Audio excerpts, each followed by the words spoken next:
রাজনৈতিক বিতর্কে আওয়ামী লীগ সরকারের দুর্নীতি চাপা পড়ে যাচ্ছে মন্তব্য করেছেন বিএনপি মহাসচিব মির্জা ফখরুল ইসলাম আলমগীর। তিনি বলেন, বিএনপি ক্ষমতায় গেলে ফ্যাসিস্টদের ধ্বংসকৃত বিদ্যুৎ ও জ্বালানি খাতকে শক্তিশালী করে বিদ্যুতের দাম কমানো হবে। সকালে বিএনপি চেয়ারপারসনের গুলশান কার্যালয়ে আয়োজিত সংবাদ সম্মেলনে একথা জানান তিনি। সংবাদ সম্মেলনে দলটির স্থায়ী কমিটির সদস্য ইকবাল হাসান মাহমুদ টুকু বলেন, বিদ্যুৎ খাতকে ব্যবহার করে বিদেশে অর্থ পাচার করাই ছিল হাসিনা সরকারের উদ্দেশ্য। রিফাত শিশিরের প্রতিবেদন।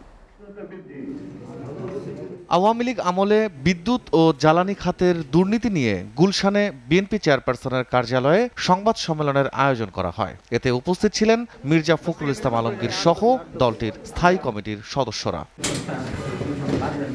17 বছরে বিদ্যুৎ খাতে আওয়ামী সরকারের দুর্নীতি ও করণীয় তুলে ধরেন বিএনপির স্থায়ী কমিটির সদস্য ও সাবেক বিদ্যুৎ প্রতিমন্ত্রী ইকবাল হাসান মাহমুদ টুকু। পাবলিক প্রকিউরমেন্ট রুল তারা মানে নেই, তারা ওই আইন করে বন্ধ করে দিয়ে ইচ্ছা মতো ক্লোজ টেন্ডার করে তারা করে নিজেদের মধ্যে আলোচনা করে ডিসকাশনের মাধ্যমে অ্যাওয়ার্ড করেছে। সুতরাং we must C the contract. তারা কিভাবে কন্ট্রাক্টগুলো করেছে এটা তো পাবলিক করেছে। আমি তো মনে করি যে বর্তমান অন্তর্বর্তী সরকারের প্রথম কাজ হলো জনগণের কাছে এই কন্ট্রাক্টগুলো উন্মুক্ত করে দেওয়া।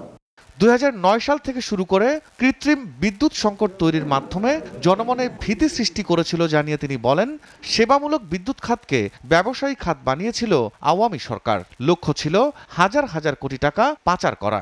15 বছর মোট খরচ হলো 2830 কোটি ডলার। বর্তমান বিনিময়ের হারে 3,33,900 কোটি টাকা। ক্যাপাসিটি চার্জে লুটপাট হয়েছে প্রায় 1 লক্ষ কোটি টাকা। একটা ব্যবসার খাত বানিয়ে ফেলেছিল এবং তারা বুঝতে পেরেছিল এই খাত থেকে কুইক মানি বানানো যায়। আমি তা তো জানি বকেয়া খুব একটা বেশি নাই, সবই পেমেন্ট করছে এই সরকার এসে, কিন্তু আলটিমেটলি তো 27 সালে যে ধরা খাবো আমরা সবাই। সম্প্রতি রাজনৈতিক তর্ক বিতর্কে ফ্যাসিস্ট সরকারের দুর্নীতির কথা চাপা পড়ে যাচ্ছে বলে মন্তব্য করেন মির্জা ফখরুল ইসলাম আলমগীর। বলেন, হাসিনা সরকারের দুর্নীতির কথা জনগণের সামনে তুলে ধরতে হবে। রাজনৈতিক তর্ক বিতর্কে আপনার আওয়ামী লীগের যে দুর্বৃত্তায়ন, তাদের যে চুরি, তাদের যে আপনার লুটপাট, এটা কিন্তু আপনার নিচে পড়ে যাচ্ছে। এরা এক ধরনের সুবিধা পেয়ে যাচ্ছে। এই কথাগুলো আমাদের বারবার বলা দরকার। এই কথাগুলো না বললে আপনার আওয়ামী লীগের যে দুর্বৃত্তায়ন এবং আওয়ামী লীগ ধ্বংস করে দিয়েছে দেশটাকে, এটা আমার যে ভাষায় বলতে যে পোকলা করে দিয়েছে, এটা কিন্তু মানুষ আস্তে আস্তে ভুলে যাবে।